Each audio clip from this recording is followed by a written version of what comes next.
Good evening. Next news. People who lean left are admitting the conservative opinions they actually agree with, and some of T's are raising eyebrows. BuzzFeed. Better border control is not unreasonable.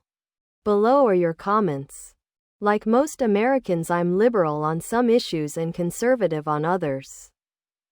However, our government has become it's either my way or the highway. A house divided cannot stand. We have elected extremists into our federal, state, and local government. The media echo chamber just exacerbates the issues. On almost every issue you could get a 70 to 75% agreement on a solution if we weren't controlled. But the far right and far left. Unfortunately, Citizens United caused the seats to become owned by super PACs so they control the primary and thus who wins in most cases.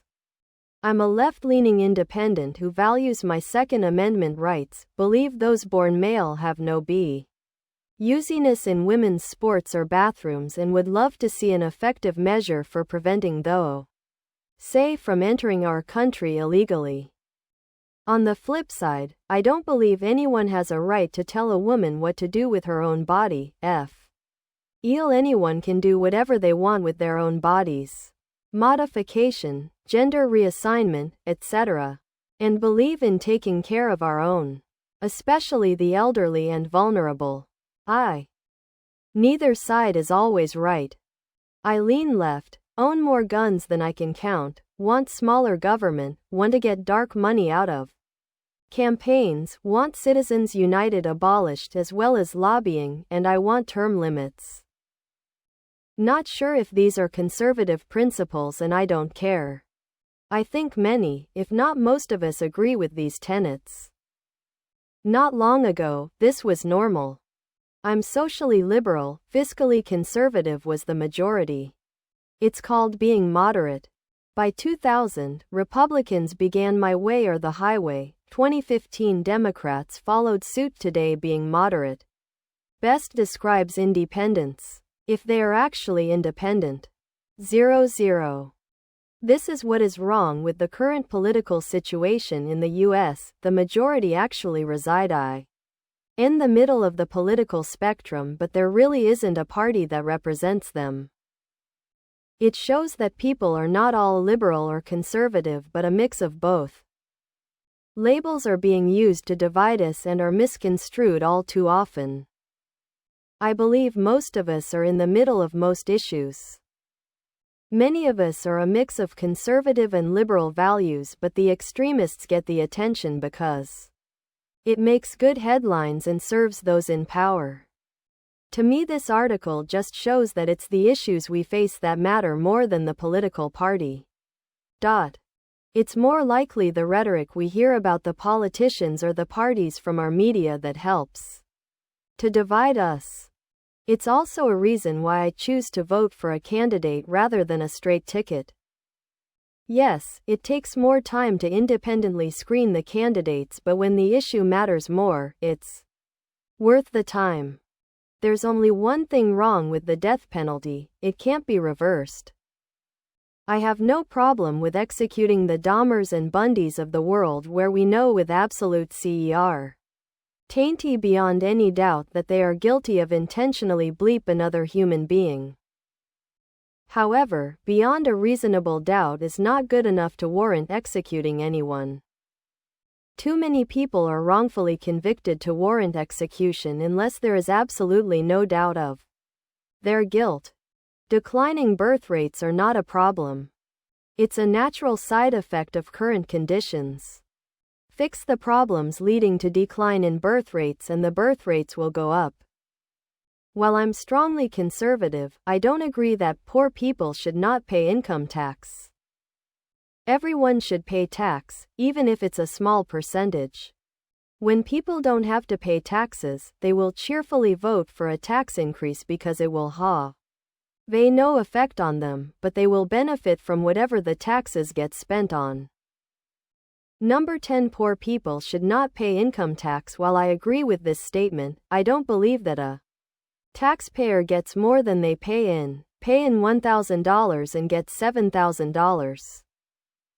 That money should go to support healthcare, daycare and other programs to help people on a sliding scale to make life more affordable rather than a check that will pay off debt to afford these things. Or simply buy a TV or a luxury that will not help their life in general. I believe abortion is morally wrong. However, making it illegal won't stop it. We don't want to see women die from a botched abortion.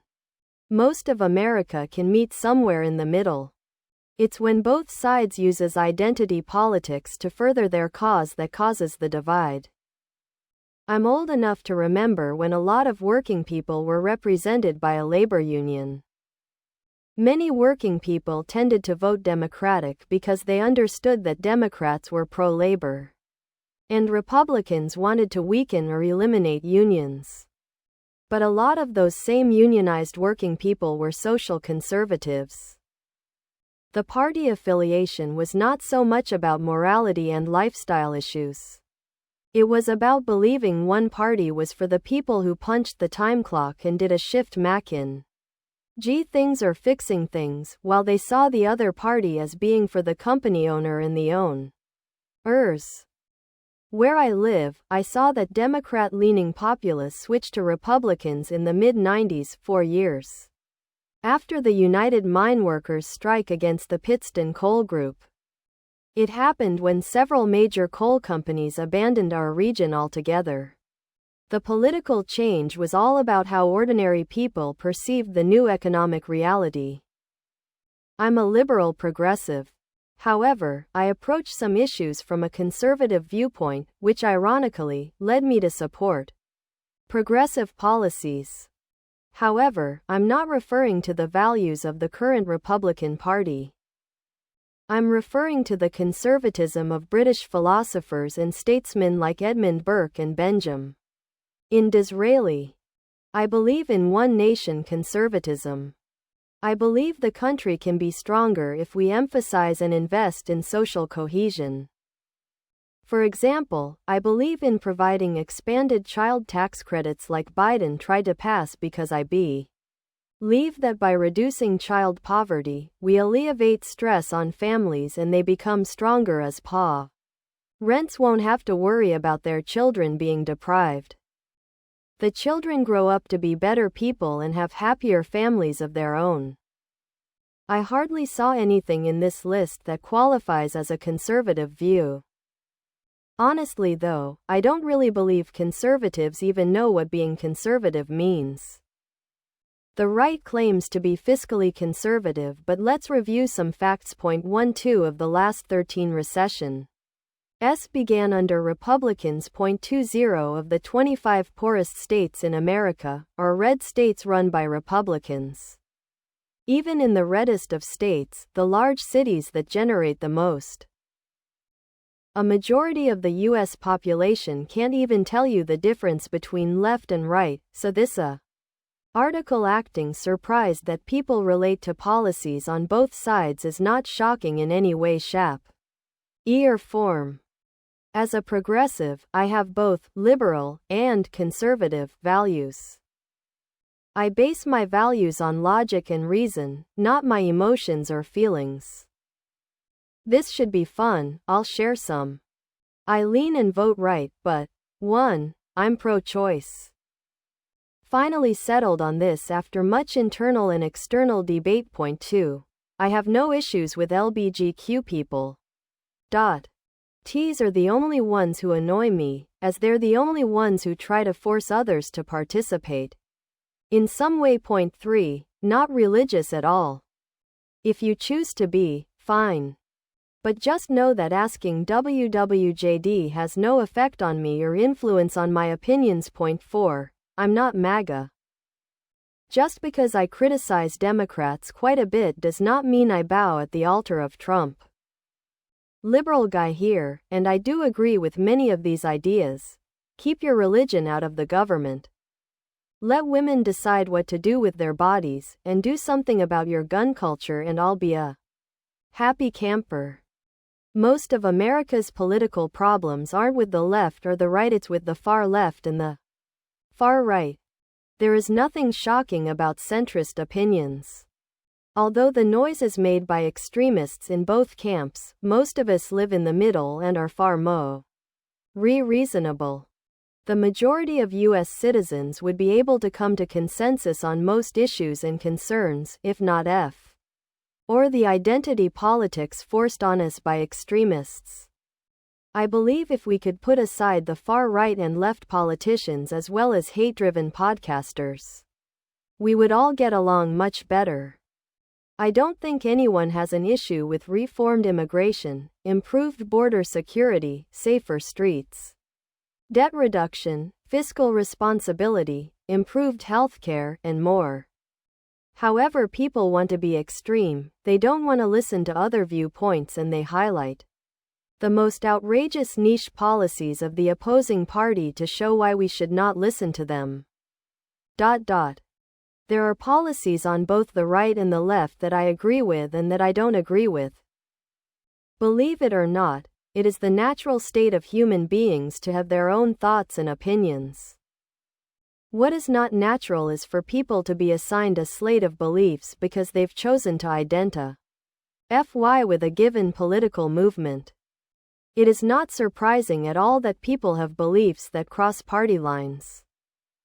What is amazing is that so many people let a political party tell them what to believe, against our own interests. I believe that most people line up left-center or right-center. The problem is that our elected officials have given way to the far reaches of both parties and are now catering to them only. We need more center-minded folks in D.C. I have a simple conservative one, coming from being a lifelong progressive. Good people don't cheat on their spouses. No excuses. Please subscribe to my channel.